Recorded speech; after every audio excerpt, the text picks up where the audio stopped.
ఈ పునరుత్థానపు ఆరాధనకు చేరికూడి వచ్చిన మీకు అందరికీ ప్రభు అయిన యేసుక్రీస్తు నామం పేరట ప్రేమ వందనాలు. దేవుడు మిమ్మల్ని అందరినీ సమృద్ధిగా ఆశీర్వదించి సంతోషభరితులుగా మార్చునుగాక. అందరూ విశ్వాసంతో చెప్పుకోండి గట్టిగా ఆమేన్. ద్వితీయోపదేశకాండం 32వ అధ్యాయం 10వ వాక్యం. అరణ్య ప్రదేశములోను భీకర ధ్వని గల పాడైన ఎడారిలోను వాని కనుగొని ఆవరించి పరామర్శించి తన కనుపాపను వలె వాని కాపాడెను. ఇప్పుడు చదవబడిన వాక్యంలో చాలా శ్రేష్టమైన విషయాలు రాయబడ్డాయి. సర్వశక్తిమంతుడైన దేవుడు నరజాతులను ప్రత్యేకించినప్పుడు ఇజ్రాయిలీల లెక్కను బట్టి ప్రజలకు సరిహద్దులు నియమించినప్పుడు దేవుని వంతుగా యెహోవా స్వాస్థ్యముగా యాకోబును ఏర్పరచుకున్నాడు. దేవుని స్వాస్థ్యమైన దేవుని భాగమైన యాకోబును గూర్చి ఇజ్రాయేలు వంశాన్ని గూర్చి ఇక్కడ ఒక ప్రత్యేకమైన మాట. అరణ్య ప్రదేశములోను భీకర ధ్వని గల పాడైన ఎడారిలోను వాని కనుగొని ఆవరించి పరామర్శించి తన కనుపాపను వలె వాని కాపాడెను. 4 ప్రాముఖ్యమైన విషయాలు ఆ ఒక్క మాటలో రాయబడ్డాయి. కనుగొన్న దేవుడు, ఆవరించిన దేవుడు, పరామర్శించిన దేవుడు, కనుపాపను వలె కాపాడిన దేవుడు.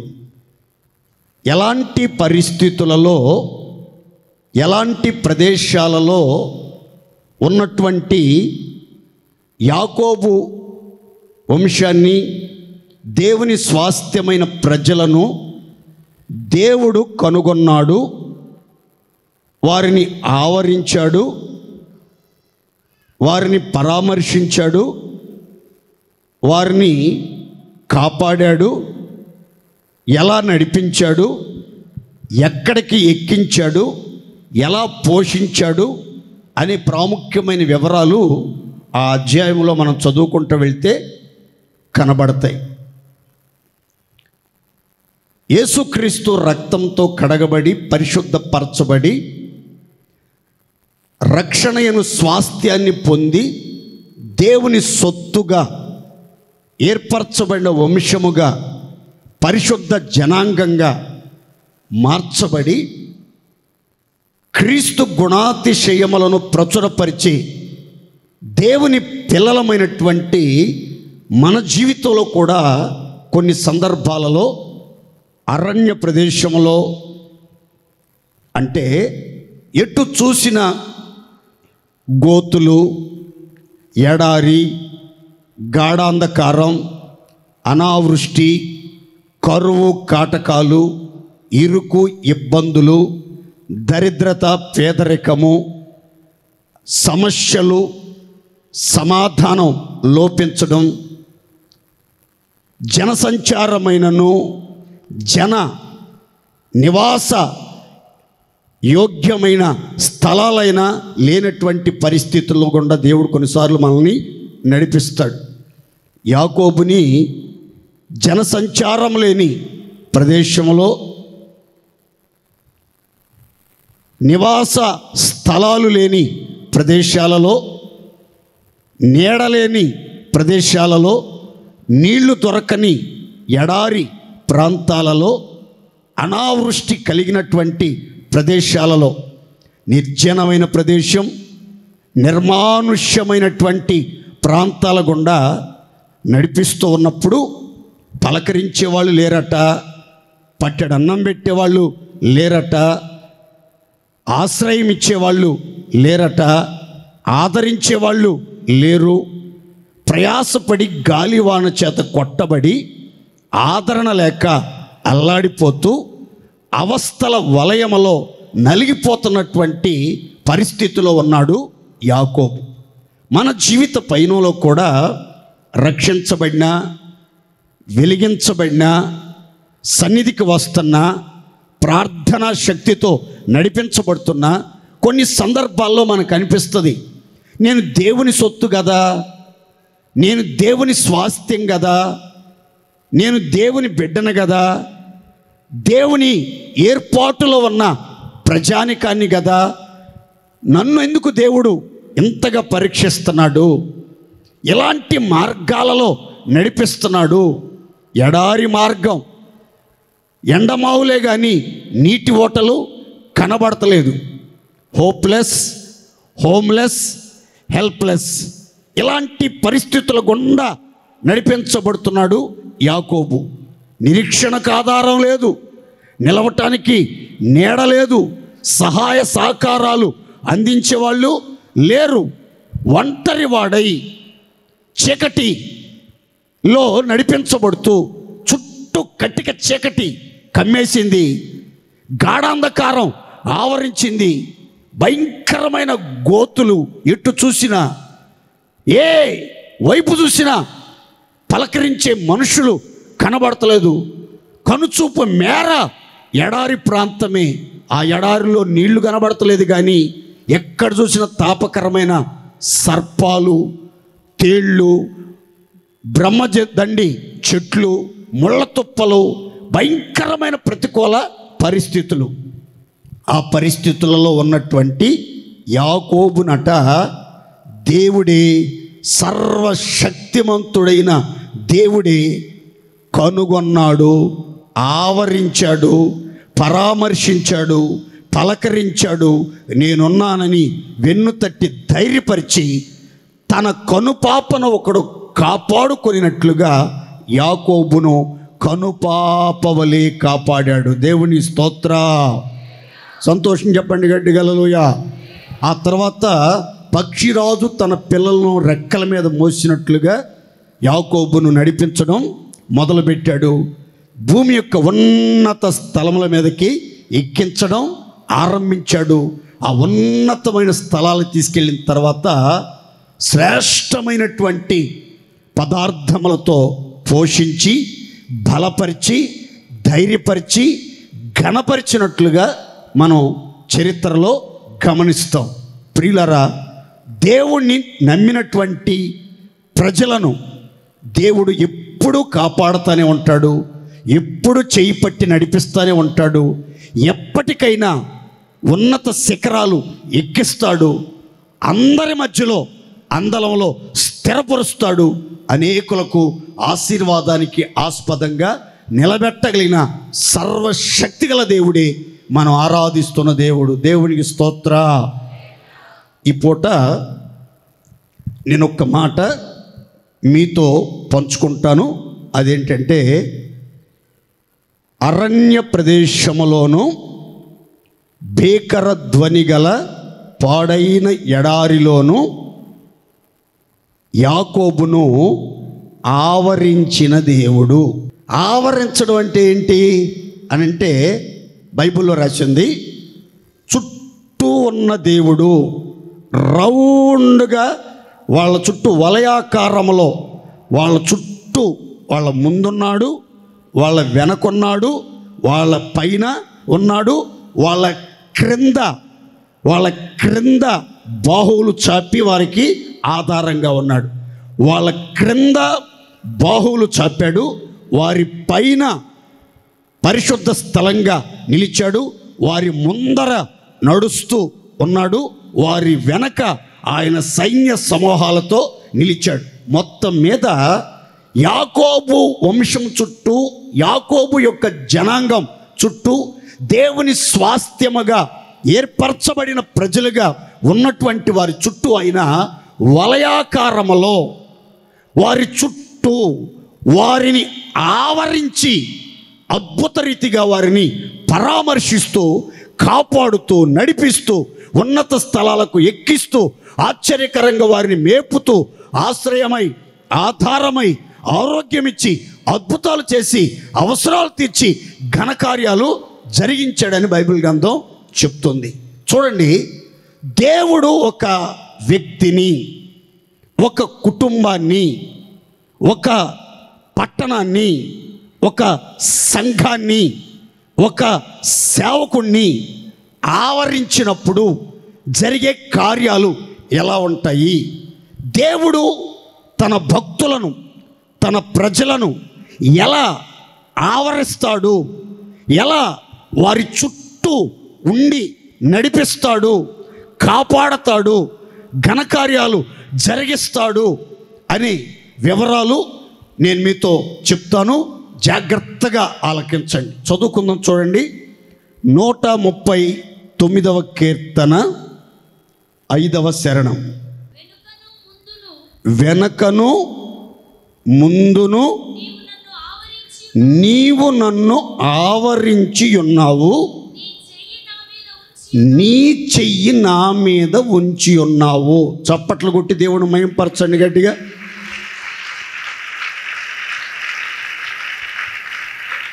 తలల పైకెత్తి చూస్తే మీకు వివరంగా చెప్తాను. కీర్తనాకారుడు దావీదు ఈ రీతిగా దేవునితో మాట్లాడుతున్నాడు. వెనకను ముందును నీవు నన్ను ఆవరించి ఉన్నావు, నీ కుడి చెయ్యి నా మీద ఉంచి ఉన్నావు. దీని యొక్క లోతైన అర్థం, ఈ మాటలలో ఉన్నటువంటి భావం, అంతరార్థం ఏమిటి అనంటే, దావీదు చాలా వివరంగా ఆ మాటలు చెప్తున్నాడు. ఏమనంటే,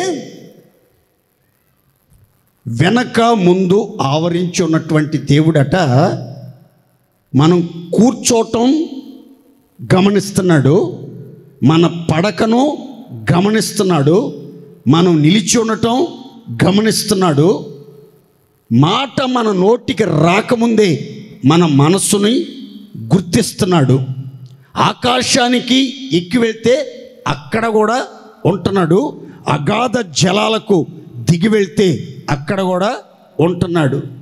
ఎక్కడికి వెళ్ళినా, ఏ చోటికి వెళ్ళినా ముందు వెనక, పైన క్రింద, రౌండ్గా ఆవరించి నేనున్నా. ఎక్కడ కూర్చుంటున్నావు, ఎక్కడ నిలబడుతున్నావు, ఎక్కడ నడుస్తున్నావు, నీ చర్యలు ఏ రీతిగా ఉన్నాయి, నీ వైఖరి ఏ రీతిగా ఉంది, నీ ప్రవర్తన ఏ రీతిగా ఉంది, నీ తలంపులు ఏ విధంగా ఉన్నాయి, నీ ఊహల ఉద్దేశం ఏమై ఉంది. ఇదిగో నిన్నెరిగిన వాడను, నీ మనసు ఎరిగిన వాడను, నీ ఆంతర్యములను ఎరిగిన వాడను, నేను నిన్ను ఆవరించి ఉన్నాను, ఆవరించి ఉన్నాను. నా కను సైగలలో నుండి, నా కనుచూపుల పరిధిలో నుంచి నువ్వు తప్పించుకోవటం కుదరదు. జాగ్రత్త, జాగ్రత్త. నీకు మాట నీ నోటికి రాకమునిపే నీ మనోభావాలను ఎరిగిన వాడను, నీ హృదయపు అంతర ఇంద్రియములను ఎరిగిన వాడను, సమస్తాన్ని ఎరిగిన వాడను. నాకు మరుగైనది, నాకు కనిపించనిది ఏది కూడా లేదు. కాబట్టి జాగ్రత్త. నేను నీ వెనక ఆవరించి ఉన్నాను, నీ ముందు ఆవరించి ఉన్నాను. నువ్వు రెండు కళ్ళతో చూస్తున్నావు, నేను ఆకాశము నుండి అగ్నిజ్వాల నేత్రాలతో భూలోకమంతటిని పరిశీలనగా చూస్తున్నాను. నేనైతే నీ వెనక ముందు ఆవరించి అన్ని విషయాలలో నువ్వు కూర్చోవటం, నిలబడటం, పండుకోవటం, ఆలోచించడం, నీ ప్రవర్తన, పద్ధతులు, నడక, నవ్వు, ఆలోచన విధానం అంత పరిశీలన చేస్తున్నాను అన్నాడు. అందుకని ఆ కీర్తనలో దావీదు అంటాడు, నీకు ఆయాసకరమైన మార్గము నా యందున్నదేమో చూడండి, నిత్యమైన మార్గములో నన్ను నడిపించండి, ఆయాసకరమైనవి నాలోంచి తొలగించండి, అపవిత్రమైనవి నాలో నుంచి తొలగించండి, అసహ్యమైనవి నాలో నుంచి తొలగించండి, నిషిద్ధమైనవి నాలో నుంచి నిర్మూలం చేయండి, నన్ను పరిశుద్ధపరచండి, నిత్యమైన మార్గములో నన్ను నడిపించండి అని ప్రార్థించినట్లుగా మనం ఆ కీర్తనలో గమనిస్తాం. దేవుని పిల్లలు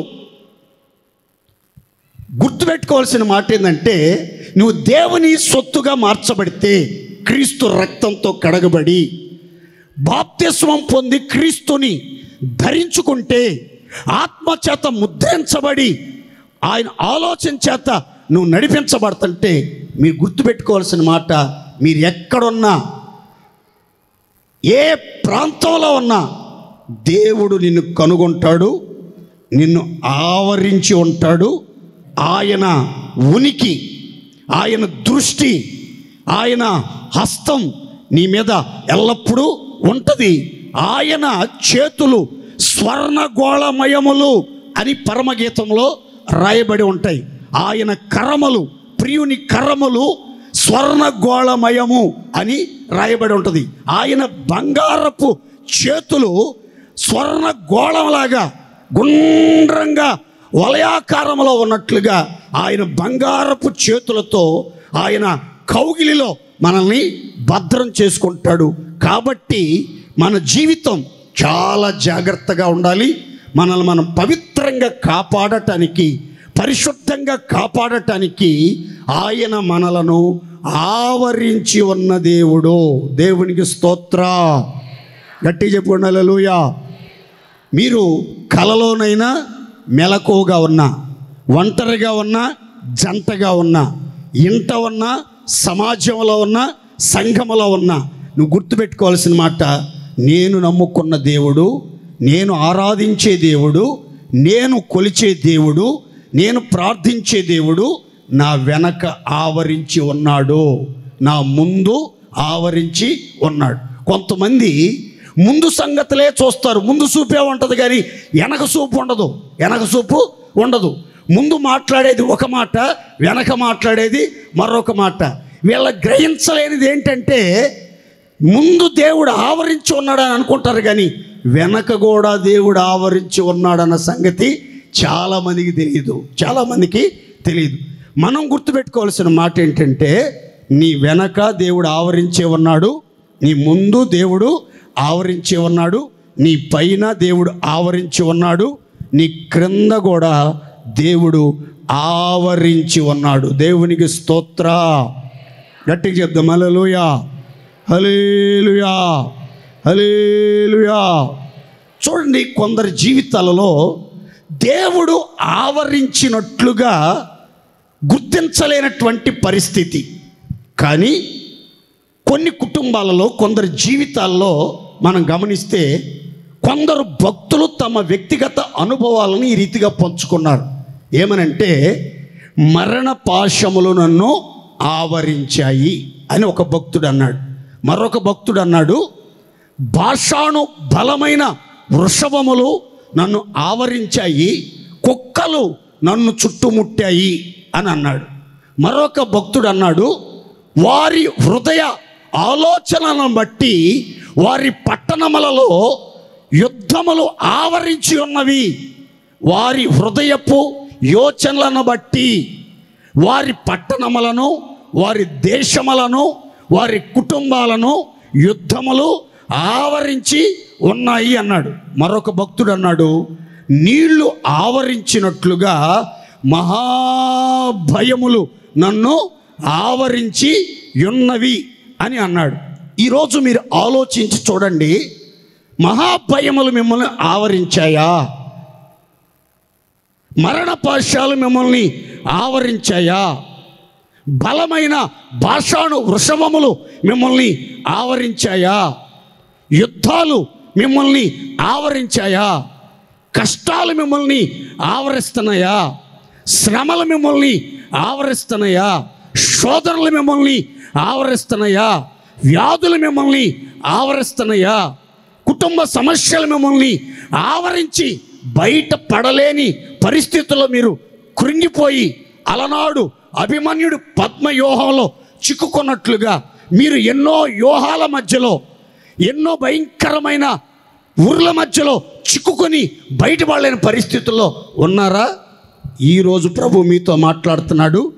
నిన్ను ఆవరించిన మరణ పాశములను తెంచడానికి, మహాభయములను పోగొట్టడానికి, యుద్ధములను పోగొట్టడానికి, ఒక అద్భుతమైన నూతన క్రియ జరిగించడానికి చుట్టూ ఉండి మొరుగుచూ ఉన్నటువంటి కుక్కలను పారద్రోలటానికి, నీ చుట్టూ ఆవరించిన దుర్మార్గులను, భాషాను బలమైన వృషభములను గద్దించడానికి ఈ రోజు నుంచి నీ దేవుడు నిన్ను కనుగొని నీ చుట్టూ ఆవరించునుగాక. గట్టిగా హల్లెలూయా. కొందరు చుట్టూ కొన్ని వలయాలు కమ్ముకున్నాయి. చూడండి, రౌండ్గా భయాలు ఒక రౌండ్లో, కుక్కలు ఒక రౌండ్లో, దుర్మార్గులు ఒక రౌండ్లో, మరణపాశములు ఒక రౌండ్లో, యుద్ధాలు ఒక రౌండ్లో, ఇట్లా వరుసలుగా రౌండ్గా మిమ్మల్ని కమ్ముకున్నాయి. ఒక దాంట్లోంచి బయటకు వస్తే ఇంకొకటి, ఒక దాంట్లోంచి బయటకు వస్తే ఇంకొకటి, ఒక దాంట్లోంచి బయటకు వస్తే ఇంకొకటి. ప్రతి ఒక్కరూ ఏదో ఒక వలయములోనే ఉన్నారు. బయటికి రావాలని ఎంత ప్రయత్నించినా కొన్నిట్లోంచి బయటపడితే మరికొన్ని వలయాలు, మరికొన్ని భయంకరమైన గుంపులు చుట్టూ గుమిగూడి ఆవరించి బంధించి బయటపడనీయకుండా చేస్తున్నాయి. నిన్ను చుట్టుముట్టిన, నిన్ను కమ్ముకొన్న కటిక చీకటిని గద్దించడానికి, నిన్ను ఆవరించినటువంటి అవరోధాలను తొలగించి అద్భుతం జరిగించడానికి నీవు నమ్మిన నీ దేవుడు నిన్ను ఆవరించి అద్భుతమైన ఘనకార్యాలు నిశ్చయముగా ఈ రోజు నుంచి, ఈ గడియ నుంచి మీ జీవితంలో, కుటుంబంలో ప్రారంభించునుగాక. సంతోషం చెప్పుకోండి గట్టిగా హల్లెలూయా. దేవుడు ఏ రీతిగా మనలను ఆవరిస్తాడు, ఎప్పుడు దేవుడు మనల్ని ఆవరిస్తాడు, ఆయన ఆవరించినప్పుడు మన జీవితాల్లో కలిగే ఘనకార్యాలు ఎలా ఉంటాయి? 3 మాటలు ముచ్చటగా చెప్తాను, శ్రద్ధగా వినండి. ప్రతి మాట మీ వినికిడిలో దేవుడు స్థిరపరిచి గొప్ప కార్యాలు ఆరంభించునుగాక. చదువుకుందాం, చూడండి. 32వ కీర్తన 6, 7 శరణాలు చదువుకుందాం.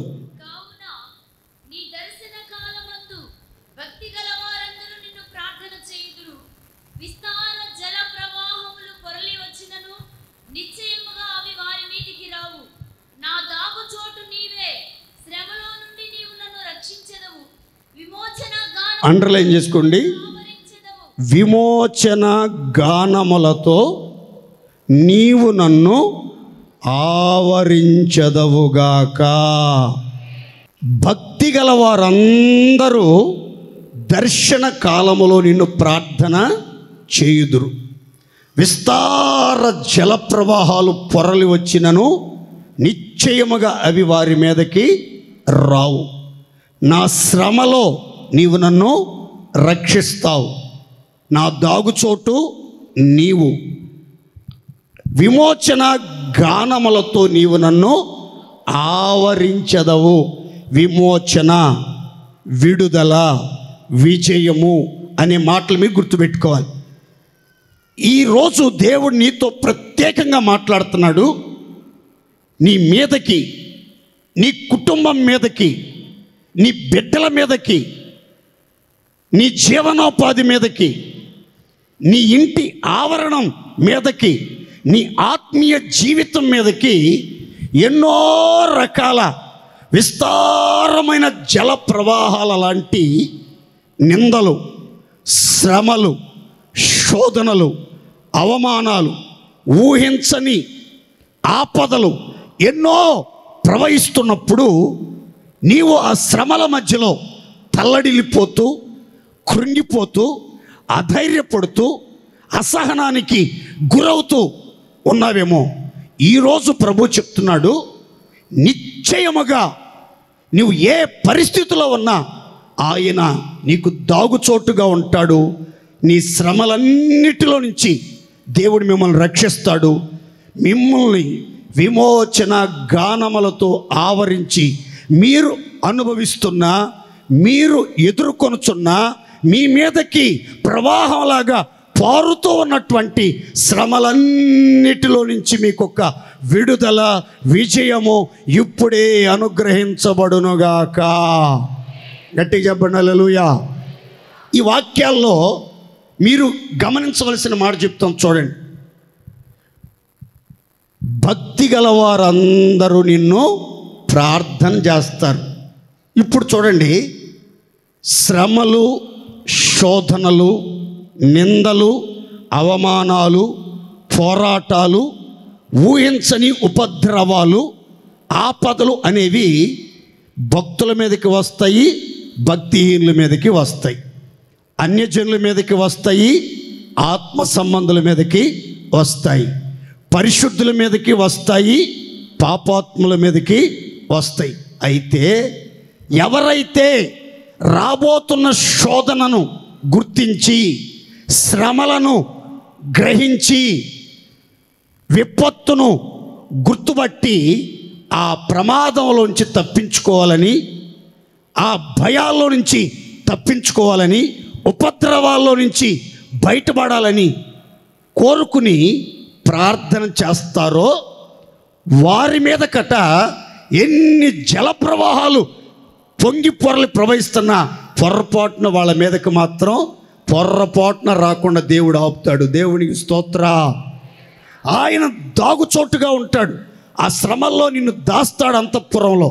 అంత మాత్రమే కాదు, వాటన్నిటిలో నుంచి నిన్ను విడిపించడానికి, వాటి మీద నీకు అఖండ విజయం అనుగ్రహించి విజయోత్సవాలతో నడిపించడానికి దేవుడు సంసిద్ధుడుగా ఉంటాడని బైబిల్ గ్రంథం చెప్తుంది.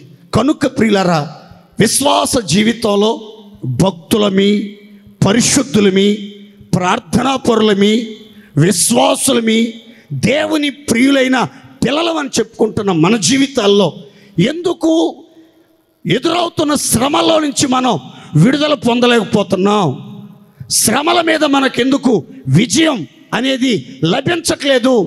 ఎంతకాలం పాస్టర్ గారి శ్రమలు, ఎంతకాలం ఈ శోధనలు, ఎంతకాలం ఈ యుద్ధాలు, ఎంతకాలం ఈ మరణ పాశాలు, ఎంతకాలం ఈ భీకరమైన పోరాటాలు, ఎంతకాలం అశాంతి, ఆవేదన, అవస్థలు, ఆందోళన అని కృంగిపోతున్న ప్రియ సోదరి సోదరులారా, ఖచ్చితంగా దేవుడు విమోచన గానములతో మిమ్మల్ని ఆవరించి మీరు ఎదుర్కొంటున్న, అనుభవిస్తున్న ప్రతి విధమైన శోధనలో నుంచి బయటికి తీసుకురావాలంటే మీరు చేయవలసింది ఒక్కటే, ప్రార్థన, ప్రార్థన, ప్రార్థన. దేవునికి స్తోత్ర. ప్రార్థించే భక్తులందరినీ ఈరోజే విమోచన గానములతో ఆవరించి శ్రమలన్నిటిలో నుంచి రక్షించునుగాక. విశ్వాసంతో చెప్పుకోండి గట్టిగా ఆమేన్. చూడండి, ఎవరైతే విమోచన గానములతో ఎవరినైతే దేవుడు ఆవరిస్తాడో, ఎవరి జీవితంలో అయితే ఆయన క్రియ చేయటం ప్రారంభిస్తాడో వాళ్ళ జీవితం ఎంత సుందరంగా ఉంటుంది అనే వివరాలు 2 మాటలు చెప్తాను, జాగ్రత్తగా గమనించండి. ఇర్మియా గ్రంథం 31వ అధ్యాయం 11, 12 వాక్యాలు చదువుకుందాం. చూడండి. యాకోబు వంశస్థులను విమోచించుచున్నాడు, వారికంటే బలవంతుడైన వాని చేతిలో నుండి వారిని విడిపించుచున్నాడు. వారు వచ్చి సియోను కొండ మీద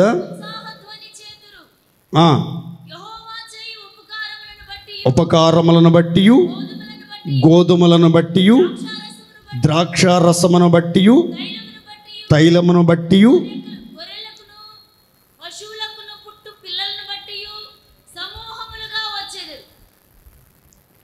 వారికి ఎన్నటికి కృషింపక నీరు పారు తోటవలే ఉందురుగాక.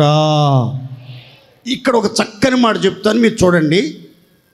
ఇక్కడ యాకోబు వంశస్థుల గురించి ప్రభు చెప్తున్న మాట ఏంటంటే, యాకోబు వంశస్థులను నేను వారికంటే బలవంతులైన వారి విరోధుల చేతుల్లో నుంచి వారిని విమోచించుచున్నాను, వారి సమకాలికుల చేతుల నుంచి విడిపిస్తానని కానీ, వారితో తొలతూగే వారి చేతుల నుంచి వారిని విమోచిస్తానని కానీ దేవుడు చెప్పలేదు. కానీ వారికంటే ఎన్నో రెట్లు బలవంతులైనటువంటి వారి చేతుల నుంచి, ధైర్యవంతులైన వారి చేతుల నుంచి, విస్తారమైన సైన్య సమూహాలు కలిగినటువంటి వారి చేతుల నుంచి యాకోబు వంశస్థులను నేను విమోచిస్తాను, విడిపిస్తాను అని చెప్పాడు. విమోచించబడిన తర్వాతట యాకోబు వంశస్థులు ఏం చేస్తున్నారని రాసిందంటే, సియోను కొండ మీదకి వచ్చి అక్కడ ఉత్సాహధ్వని చేస్తున్నారు. సంతోషముతో సంభ్రమాశ్చర్యాలతో పండగలు ఆచరిస్తున్నారు. దేవుడు చేసిన ఉపకారాలన్నీ తలంచి తలంచి ఆనందించి హర్షించి గంతులు వేయటం ప్రారంభిస్తున్నారు. ఆ తర్వాత బైబిల్ చెప్తున్న చక్కని మాట, వారిక ఎన్నటికి కృషింపక నీరు పారు తోటలాగా జీవ కళగలిగి కళకళలాడుతూ పచ్చగా ఫలభరితంగా సువాసన భరితంగా ఎంతోమందికి ఆశీర్వాదకరంగా మారినట్లుగా బైబిల్ గ్రంథం చెప్తుంది. ప్రియులారా, ఇప్పటి వరకు ఒకవేళ మీరైనా, మీ పిల్లలైనా, మీ ఆస్తి అయినా, మీ ఉద్యోగమైనా, మీ పొలాలైనా, మీ స్థలాలైనా, మీ వెండి బంగారమైనా ఒకవేళ మిమ్మల్ని మించిన బలవంతుల చేతిలో ఉందేమో, అయితే ఈరోజు చెప్తున్నాడు, సొమ్మైనా, ధనమైనా, ఉద్యోగమైనా, పొలమైనా, స్థలమైనా, వాహనాలైనా, ఒకవేళ మీరైనా, మీ పిల్లలైనా, మీ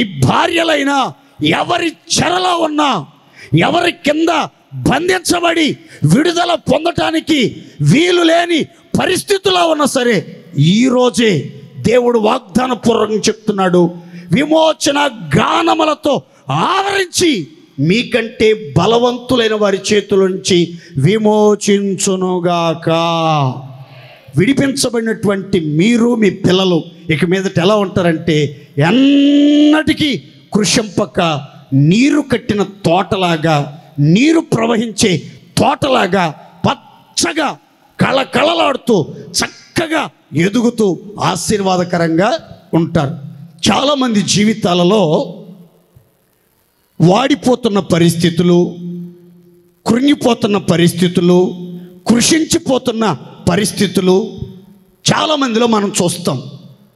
తినేవాళ్ళు తింటానే ఉంటారు, పైకి ఆరోగ్యంగా అందంగా ఉన్నట్లు కనిపిస్తారు, కానీ హృదయపు అంతరంగంలో ఏదో తెలియని బాధ, అందువల్ల దేహం కృషించిపోవటం, దృష్టి కృషించుకుపోవటం, నేత్రాలు కృషించుకుపోవటం, ఆరోగ్యం కృషించిపోవటం, మనుషులు బలహీనపరచబడటం, ఎండిపోయిన మనుషుల్లాగా, జీవమలేని మనుషుల్లాగా, జీవ శవాల్లాగా బ్రతుకుతున్నామన్న పేరు మాత్రం ఉంటుంది, కానీ చచ్చిన వాళ్ళకి వీళ్ళకి పెద్ద తేడా లేనట్లుగా కనిపిస్తారు. అయితే మీ ముఖాలలో జీవ కళ కలిగించడానికి చావు కళ తొలగించి ఎండిన మీ బ్రతుకులను చిగురింపజేసి జీవముతో నింపి, సమృద్ధి జీవముతో నింపి, మరలా నీరు పారే తోటలాగా కళకళలాడుతూ ఆశీర్వాదకరంగా హర్షధ్వనులతో దేవుని మహిమపరిచేటట్లుగా చేయటానికి మిమ్మలను మించిన బలవంతుల చేతుల నుంచి మిమ్మల్ని, మీ కుటుంబాలని, మీకు కలిగిన సమస్తాన్ని దేవుడు విమోచించి ఒక్కొక్కరిని ఉత్సాహ ధ్వనులతో ఉజ్జీవింప చెయ్యునుగాక. ఇక ఎన్నటికి మీలో ఎవరు కృషించిపోరు, ఎండిపోరు, వాడిపోరు, బలహీనులు కారు, ఏ మాత్రం కన్నీటికి మీరు బానిసలుగా మార్చబడకుండా ఎప్పుడు చూసినా సంతోషంగా, సమాధానంగా, సమృద్ధిని అనుభవిస్తూ సంతృప్తికరమైన ఒక జీవితం జీవించేటట్లుగా దేవుడు బలవంతుల చేతిలోంచి, సాతాను చేతిలో నుంచి, వ్యాధుల చేతిలో నుంచి, సమస్యల వలయములో నుంచి దేవుడు ఒక్కొక్కరిని విడిపిస్తాడు. మీ అందరిని దేవుడు ఏక మీదటి ఎన్నటికీ కృషించిపోకుండా జీవకళతో సంతోషంగా, ఆరోగ్యంగా, ఆనందంగా, అత్యంత వైభవంగా జీవించే ధన్యకరమైన జీవితం ప్రసాదించునుగాక.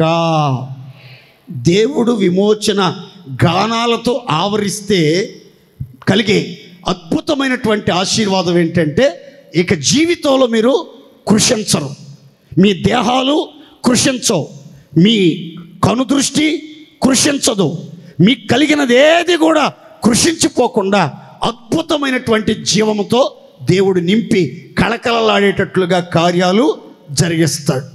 దేవుడు విమోచన గానాలతో మనల్ని ఆవరించినప్పుడు జరిగే ఒక సరికొత్త అద్భుతమైనటువంటి మాట చదువుకుందాం. చూడండి, యెషయా గ్రంథం 35వ అధ్యాయం 8-9 వచనాలు చదువుకుందాం. చూడండి. రాజమార్గము ఏర్పడును, అది పరిశుద్ధ మార్గం అనబడును, అపవిత్రులు పోగూడని మార్గము, అది మార్గాన పోయే వారికి ఏర్పరచబడును. మూర్ఖులైన మూఢులైన దానిలో నడుచుచు త్రోవ తప్పక యుందురు, అక్కడ సింహం ఉండదు, క్రూర జంతువులు దానిని ఎక్కవు, అవి అక్కడ కనబడవు.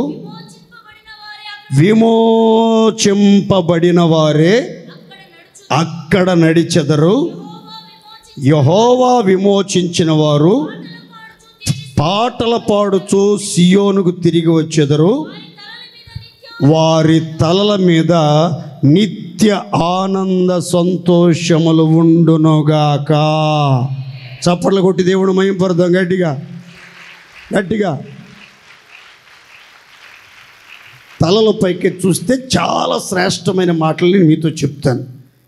సర్వశక్తిమంతుడు ప్రార్థించే వారిని విమోచన గానాలతో ఆవరించినప్పుడట వాళ్ళు ఏ మార్గములో నడుస్తారు, వాళ్ళుండే ప్రదేశం ఎక్కడ, వాళ్ళు నివసించే స్థలములో, వాళ్ళు నడిచే మార్గములో, వాళ్ళు నిలిచే మార్గములో ఏమి ఉండవు, ఏమి ఉంటాయి అనే వివరాలు మీకు వివరంగా చెప్తాను. తలపైకి చూడాలి.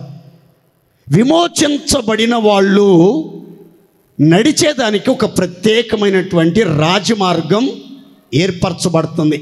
In English highway. హైవే ఒక రాజమార్గం, మహామార్గం. రాజమార్గంలో, హైవేలో స్పీడ్ బ్రేకర్లు ఉండవు, స్పీడ్ బ్రేకర్లు ఉండవు. ఇది ఒక హైవే, ఒక శ్రేష్టమైన రాజమార్గం. రాళ్ళు ఉండవు, అక్కడ ఎలాంటి ఎత్తు పల్లాలు ఉండవండి. ఆ రాజమార్గం పేరేమని ఉందంటే అది పరిశుద్ధ మార్గము అనబడును, అది అపవిత్రులు పోగూడని మార్గం. అంటే అపవిత్రులైన వాళ్ళు, మూర్ఖులైనటువంటి వాళ్ళు, దుర్మార్గులైనటువంటి వాళ్ళు ఆ మార్గంలోనికి ప్రవేశించడానికి అవకాశం లేదు. నో ఎంట్రీ అని ఒక బోర్డు అక్కడ పెట్టి ఉంటుంది. నో ఎంట్రీ అని ఒక బోర్డు అక్కడ పెట్టి ఉంటుంది. ఎవరికి? అపవిత్రులకు, దుర్మార్గులకు, పాపిష్టులకు, దేవునికి విరోధమైన దుష్కార్యములు చేయవారు రాజమార్గంలోనికి రాలేరు, ఆ పరిశుద్ధ మార్గములో నడిపించబడలేరు. మరో విచిత్రమైన మాట ఏంటంటే ఆ రాజమార్గములో, ఆ పరిశుద్ధ మార్గములో, ఏర్పరచబడిన మార్గములో, దేవుని పిల్లల కోసం నియమించబడినటువంటి ఆ మార్గములోనట, ఆ స్థలములో సింహము ఉండదు, క్రూర మృగములు అక్కడ లేవు, అక్కడకు ఎక్కజాలవు, అక్కడ కనబడవు. సింహం అంటే అపవాది అయినటువంటి సాతాను గర్జించు సింహమని బైబిల్ గ్రంథం చెప్తుంది. ఈ పరిశుద్ధ మార్గములోనికి, ఈ రాజమార్గములోనికి, ఏర్పరచబడిన మార్గములోనికి విమోచించబడిన వారు సంతోష గానాలతో ఆరాధన చేసే మార్గములోనికట ఈ సింహాలు పొరపాటున రావు, అక్కడ అసలు ఉండవు, అక్కడ నిలవ జాలవు అని బైబిల్ గ్రంథం చెప్తుంది. మరొక విచిత్రమైన మాట, క్రూర జంతువులు అక్కడ కనబడలేదు, అక్కడకు అసలు జాలవు. క్రూర జంతువులు అంటే హాని కలిగించే జంతువులు లాంటి, మృగాలు లాంటి మనుషులు కానీ, మృగాలు కానీ, పులులు కానీ, చిరుత పులులు కానీ, ఆ తర్వాత ఎలుగుబంట్లు కానీ, ఏ సర్పాలు కానీ, మిడినాగులు కానీ అక్కడ పొరపాటున కనబడవు. హానికరమైన జంతువులు, హానికరమైన మనుషులు, నష్టాన్ని కలిగించే మనుషులు, అపాయాన్ని కలిగించే మనుషులు, ఆపదలను కలిగించే మనుషులు అక్కడ కనబడరు. అది రాజమార్గం, అది పరిశుద్ధ మార్గం, అది పరిశుద్ధుల కోసం ఏర్పరచబడిన మార్గం, విమోచించబడిన వారికి మాత్రమే ప్రవేశం ఉన్నటువంటి మార్గం. ఆ మార్గంలో నడిచేవాళ్ళు, నిలిచే వాళ్ళ మీద గురించి రాయబడింది, వారి తలల మీద నిత్య ఆనంద సంతోషములు ఉండును, దుఃఖము నిట్టూర్పులు యేసు నామములో ఎగిరిపోవునుగాక. అంటే విమోచించబడిన వారి తలల మీద ఏముందంటే నిత్య ఆనందం. తల అంటే తలంపులలో, ఆలోచనలో, మనస్సులో, హృదయం నిండా ఏ ఆనందం అంటే నిత్యమైన ఆనందం, ఎవ్వరు తీసివేయలేని సంతోషం, తరతరాలు అనుభవించిన తరగనటువంటి సమృద్ధి అయిన సంతోషం వాళ్ళు అనుభవిస్తూ ఉంటారు. కాబట్టి వాళ్ళు చాలా ఆరోగ్యంగా ఉంటారు. అందుకని సొలొమోను అంటాడు, సంతోషము గల మనసు ఆరోగ్యానికి కారణం. ఆ విమోచించబడిన వారి తలల మీద నిత్య ఆనందం ఉంది గనక, నిత్యము వాళ్ళు సంతోషంగా ఉంటారు గనక వాళ్ళు బలంగా ఉంటారు, ఆరోగ్యంగా ఉంటారు, ఆనందంగా ఉంటారు. వాళ్ళ దేహాల్లో ఎటువంటి రోగాలు కనబడవు, అస్వస్థతలు కనబడవు, బలహీనతలు కనబడవు. నాకు దేహంలో బాగులేదని అందులో నివసించువాడు ఎవడు ఇక మీదట పలకడు. ఇలాంటి ఘనకార్యాలన్నీ ఎవరి జీవితంలో జరుగుతున్నాయి అంటే బైబిల్ అంటుంది విమోచించబడిన వారి జీవితంలో. దేవునికి స్తోత్ర. మీరు ప్రార్థన చేసుకోండి ఈరోజు, ప్రభువా విమోచన గానములతో నీవు నన్ను ఆవరించండి. విస్తార జల ప్రవాహాలు పొరలు వచ్చినను నా మీదకి రాకూడదయ్యా. నా దాగుచోటు నీవుగా ఉండండి. శ్రమలన్నిట్లోంచి నన్ను రక్షించండి. విమోచన గానములతో నన్ను ఆవరించండి. ఇక ఎన్నడూ నేను కృషించిపోకూడదయ్యా. ఇక ఎన్నటికీ నేను దుఃఖంతో నింపబడకూడదు, మానసిక ఒత్తిళ్లతో నలిగిపోకూడదు, మనో సమస్యలతో పీడించబడకూడదు. మానసిక స్థైర్యం కలిగి నేను బలపరచబడాలి, ఆరోగ్యంగా ఆనందంగా జీవించాలి. శారీరకమైన మానసికమైన వ్యాధులు నన్ను ముట్టకూడదు, నన్ను సమీపించకూడదు. ఎప్పటికీ నేను ఆశీర్వాదకరంగా ఉండాలి, ఆరోగ్యంగా ఉండాలి, ఆనందంగా ఉండాలంటే నీవు నన్ను విమోచన గానములతో ఆవరించండి. నా కుటుంబాన్ని విమోచన గానములతో ఆవరించండి. ఈ సంఘములో అడుగుపెట్టే ఒక్కొక్కరిని విమోచన గానములతో ఆవరించండి అని మీరు ప్రార్థన చేస్తే ఖచ్చితంగా సర్వశక్తిమంతుడు విమోచన గానములతో ఆవరిస్తాడు.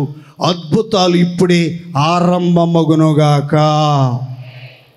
2 విషయాలు చెప్పాను, గుర్తుపెట్టుకోండి. విమోచన గానములతో దేవుడు మనల్ని ఆవరించినప్పుడు మనము ఎన్నటికీ కృషింపక నీరు పారు తోటలాగా ఉంటాం. చెప్పండి గట్టిగా, నీరు పారు తోటలాగా ఉంటాం. రెండవదిగా మన తలల మీద నిత్య ఆనందము సంతోషము ఉంటాయి గనుక మన మనస్సులో సంతోషం, మన హృదయంలో సంతోషం, మన జీవితంలో సంతోషం ఉంటుంది కనుక మన దేహమంతా సర్వ శరీరంలో ఆరోగ్యం ఉంటుంది, ఎముకలలో సత్తువ ఉంటుంది, దృష్టి మాంద్యం కలగదు. అన్ని విషయాల్లో మనం క్షేమంగా జీవించడానికి దేవుడు కృప చూపుతాడు. ఇంకొక మాట, మనం బ్రతికినంత కాలం ఎక్కడ తొట్టిల్లకుండా, ఎక్కడ త్రోవ తప్పిపోకుండా, ఎక్కడ సింహం నోటికి చిక్కకుండా, ఎక్కడ క్రూర జంతువుల చేతిలో బలైపోకుండా దేవుడు మన జీవితాన్ని రాజమార్గాలలో, పరిశుద్ధమైన మార్గాలలో, ప్రతిష్ఠింపబడిన మార్గాలలో, నియమించబడిన మార్గాలలో, చక్కని త్రోవల్లో కడవరకు నడిపిస్తాడు. నిత్య ఆనంద సంతోషాలతో మనల్ని జీవింపజేస్తాడు. మన జీవిత కాలం అంతా ఆశీర్వాదకరంగా, ఆరోగ్యంగా, ఆనందంగా జీవితాన్ని వెళ్ళబుచ్చుదముగాక. రెండవ మాట 32వ కీర్తన 10వ శరణం చదువుతున్నారు, చూడండి. భక్తిహీనులకు అనేక వేదనలు కలుగుచున్నవి, యెహోవా యందు నమ్మిక ఉంచువానిని కృప ఆవరించు. యెహోవా యందు నమ్మిక ఉంచువానిని కృప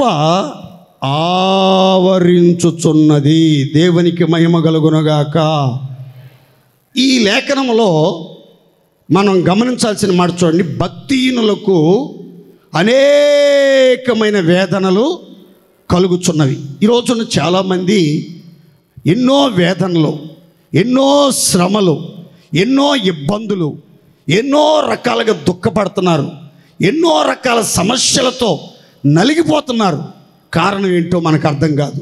కానీ మీకు ఒక శుభవార్త, మీరు కనుక దేవుని యందు నమ్మిక ఉంచగలిగితే, దేవుని మీద ఆధారపడగలిగితే, దేవుని యందు స్థిరమైన విశ్వాసం కలిగి జీవించగలిగితే, బైబిల్ చెప్తున్న మాట, నమ్మిక ఉంచు వారిని అందరినీ దేవుని కృప మేఘము వలె ఆవరించునుగాక. అందరూ సంతోషం చెప్పుకోండి గట్టిగా హల్లెలూయా. నేను నమ్ముతున్నాను, ప్రార్థన పూర్వకంగా చెప్తున్నాను. దేవుణ్ణి ఎవరైతే పూర్ణ హృదయంతో నమ్ముతున్నారో, పూర్ణ హృదయంతో ఆయన యందు విశ్వాసం ఉంచుతున్నారో, ఆయన చిత్తానికి అప్పగించుకుంటున్నారో, నీవు తప్ప నాకు వేరొక దారి లేదు, వేరొక దిక్కు లేదు, నీవే నా దిక్కు, నీవే నా ఆశ్రయం, నీవే నా ఆధారం, నీ యందు తప్ప నేను ఎవరి మీద నమ్మకం ఉంచలేని పరిస్థితుల్లో నేను ఉన్నానయ్యా అని ఎవరైతే దేవుని మీద నమ్మకం ఉంచుతారో వాళ్ళందరికీ సహాయం దేవుడు అనుగ్రహిస్తాడు. వాళ్ళ హృదయాలు హర్షిస్తాయి, అద్భుత కార్యాలు జరుగుతాయి. అన్నిటిని మించి బైబిల్ చెప్తున్న మాట, దేవుని యందు నమ్మిక ఉంచు వారిని కృప ఆవరించునుగాక. గట్టిగా చెప్పుకోండి హల్లెలూయా. అనంతమైన కృప ఆవరిస్తుంది, అవధులు లేని కృప ఆవరిస్తుంది, ఆకాశము కంటే అత్యున్నతమైన కృప ఆవరిస్తుంది. ఈ కృప ఆవరించినప్పుడు, ఈ కృప మనల్ని కమ్ముకున్నప్పుడు, ఈ కృపతో మనం కప్పబడినప్పుడు, ఈ కృపతో మనం నింపబడినప్పుడు, ఈ కృపతో మనం తృప్తిపరచబడినప్పుడు, ఈ కృప ప్రాకారములో మనం నిలిచి ఉన్నప్పుడు మన జీవితంలో జరిగే కార్యాలు, ఎన్నో కార్యాలు బైబిల్లో రాయబడ్డాయి. ఖచ్చితంగా ఈ వర్తమానం వింటున్న ఒక్కొక్కరిని కృప ఆవరించునుగాక, కృప కమ్ముకొనుగాక, కృప చేత బలపరచబడుదురుగాక, కృప చేత కప్పబడుదురుగాక, కృప చేత నింపబడుదురుగాక. విశ్వాసం చెప్పుకోండి గట్టిగా ఆమేన్. కృప ఒక వ్యక్తిని ఆవరించినప్పుడు, కృప ఒక వ్యక్తిని కమ్ముకున్నప్పుడు జరిగే కార్యాలు బైబిల్లో చాలా చక్కగా రాయబడ్డాయి. యేసన్న గారు చక్కని పాట రాశారు. ఆ పాటలో ఒక మాట నాకు చాలా ఇష్టం. ఏంటి ఆ మాట? భీకర రూపము దాల్చిన లోకము మృంగుటకు నన్ను సమీపించగా ఆశ్చర్యకరములు ఆదుకొని అందని కృపలో దాచితివి. దేవుని స్తోత్రం చెప్పండి గట్టిగా, సంతోషం చెప్పండి.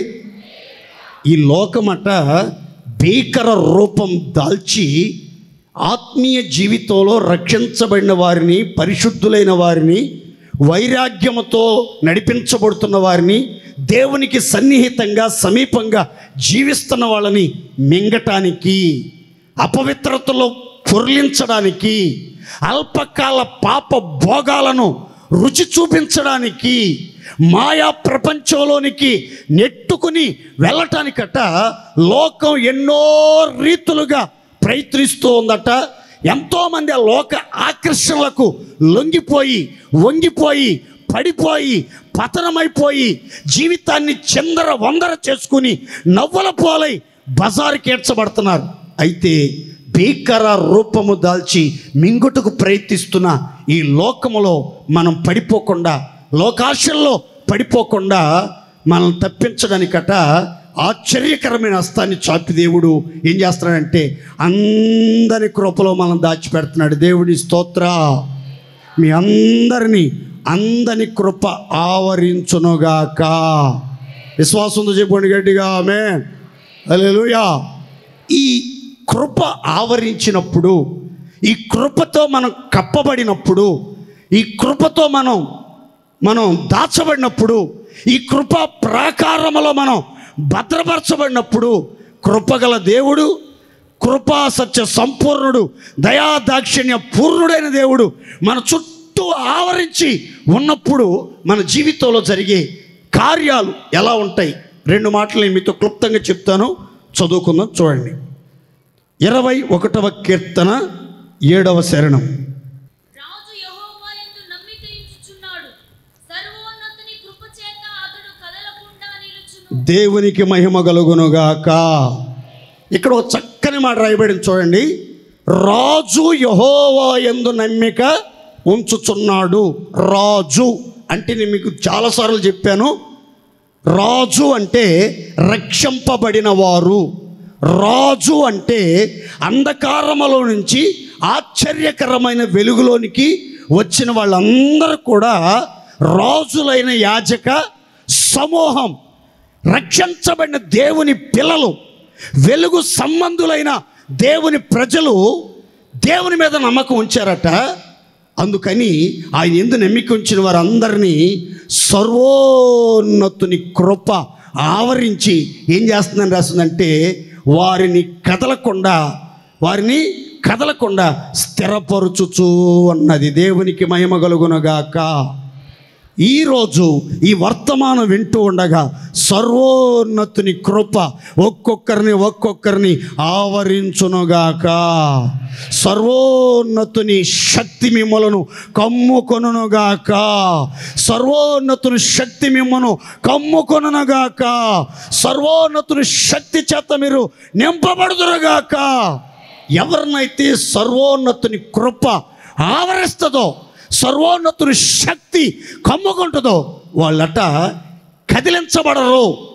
ఎన్ని ఉపద్రవాలు రాని, ఎన్ని గాలులు, సుడిగాలులు, మెరుపులు, ఉరుములు, ధ్వనులు రాని, తుఫానులు రాని, వరదలు రాని, సుడుగాలులు, పెనుగాలులు విసరని, ఎలాంటి ప్రతికూల పరిస్థితులు వచ్చినా, కష్ట క్లిష్ట పరిస్థితులు వచ్చినా కదిలించడానికి, వాళ్ళను పడద్రోయటానికి, వాళ్ళను పెళ్ళగించడానికి, వాళ్ళను స్థానభ్రంశం కలిగించడానికి ఎన్ని ప్రయత్నాలు చేసినా సరే ఎలాంటి పరిస్థితుల్లో కూడా అరణ్యములో గాలికి కదులుచున్న రెల్లులాగా కదిలిపోరు. కానీ కదలని సియోను కొండలాగా, బెదరని సింహంలాగా స్థిరముగా నిలుచుదురుగాక.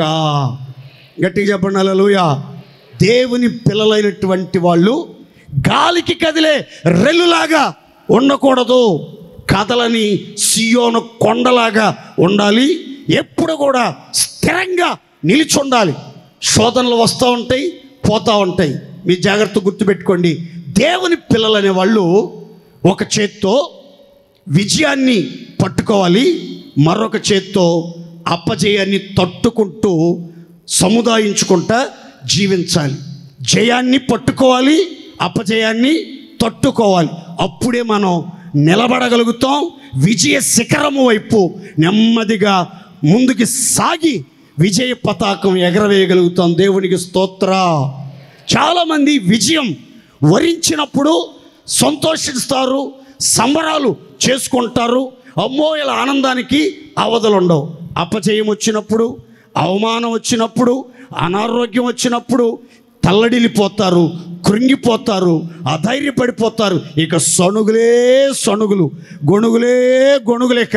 అయితే బైబిల్ చెప్తున్న మాట, దేవుని పిల్లల జీవితాలలో ఎన్నటికీ కదిలించబడకుండా, ఎన్నటికీ కదలని సియోను కొండలాగా మీరు స్థిరంగా నిలబడాలి అంటే మీ బలం సరిపోదు, మీ జ్ఞానం సరిపోదు, మీ భక్తి సరిపోదు, మీ ప్రార్థన సరిపోదు, మీకున్నటువంటి విశ్వాసం సరిపోదు. కానీ మీరు దేవుని కృపతో నింపబడినప్పుడు, సర్వోన్నతుని కృప మిమ్మల్ని ఆవరించినప్పుడు మీరు ఎంత బలహీనులైనా సరే, ఎలాంటి శ్రమల్లోనైనా కదలకుండా స్థిరముగా నిలుచుదురుగాక.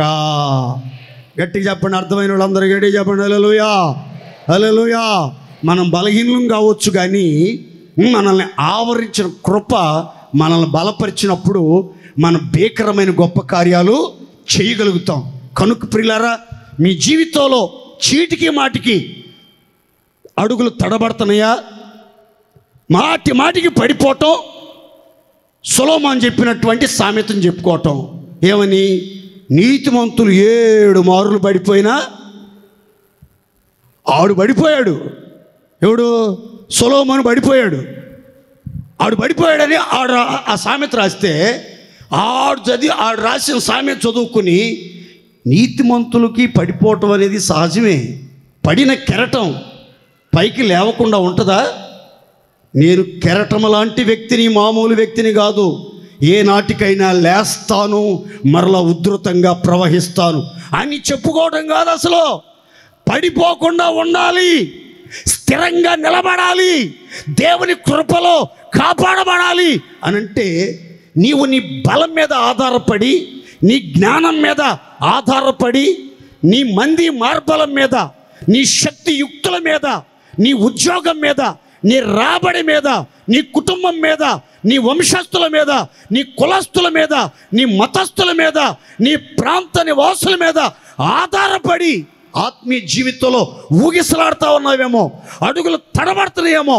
ఈ రోజు నుంచి దేవుని వాక్యం చెప్తుంది, కృప మీద ఆధారపడి చూడు, కృప మీద ఆనుకుని చూడు, కృపతో ఆవరింపబడి చూడు. ఆ కృప నీ అడుగులు తడబడకుండా ఒక్కొక్కరి పాదాలు బండ మీద స్థిరపరుచునుగాక. గట్టిగా చెప్పుకోండి, హల్లెలూయా, హల్లెలూయా. బలవంతులు అనుకున్న వాళ్ళు ఎంతోమంది పడిపోతున్నారు. నేను బలహీనుని అనుకున్న వాళ్ళంతా ఓపికగా ఈడ్చుకుంటూ అట్లాగే దేవునిలో నడిపించబడుతున్నారు. కారణం ఏంటి అనంటే, వాళ్ళేమో వాళ్ళ స్వశక్తి మీద ఆధారపడ్డారు, వీళ్ళేమో దేవుని కృపను ఆనుకుని దేవుని కృప మీద ఆధారపడి జీవిస్తున్నారు. మనం ఎప్పుడూ చెప్పుకోవాల్సిన మాట ఏంటంటే, నేనేమై ఉన్నానో అది దేవుని, నేనేమై ఉన్నా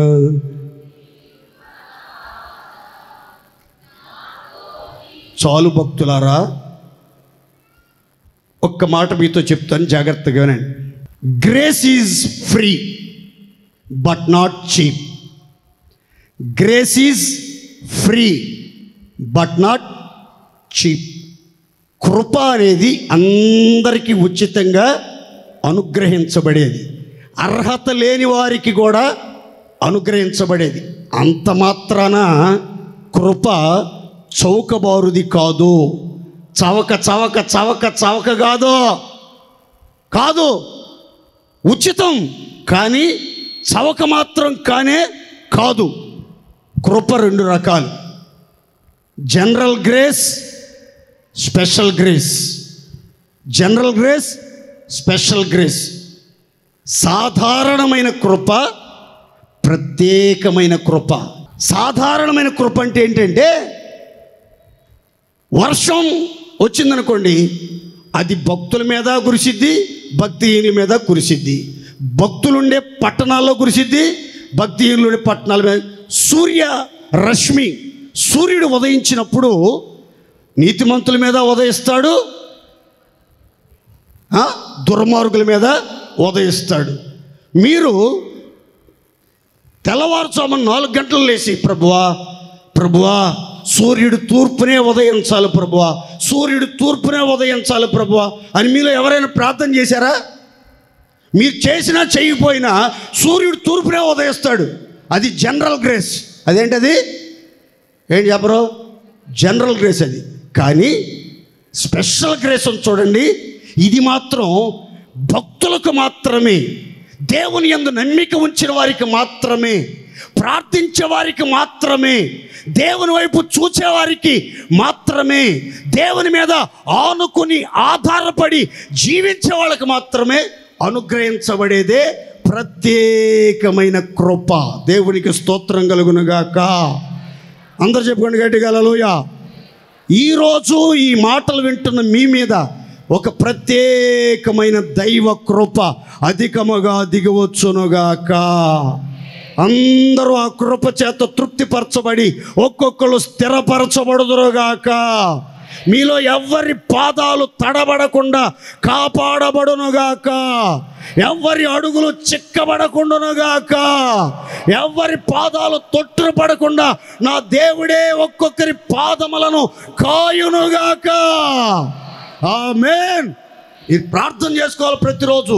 ఏమనంటే, ప్రభువా సర్వోన్నతుని కృప నన్ను ఆవరించునుగాక, సర్వోన్నతుని కృప నన్ను ఆవరించునుగాక అని మీరు ప్రార్థన చేసుకుంటే ఆ కృప మిమ్మల్ని ఆవరించి ప్రతికూల పరిస్థితుల్లో మీ అడుగులు తడబడకుండా స్థిరపరచబడతాయి. దేవుని స్తోత్ర.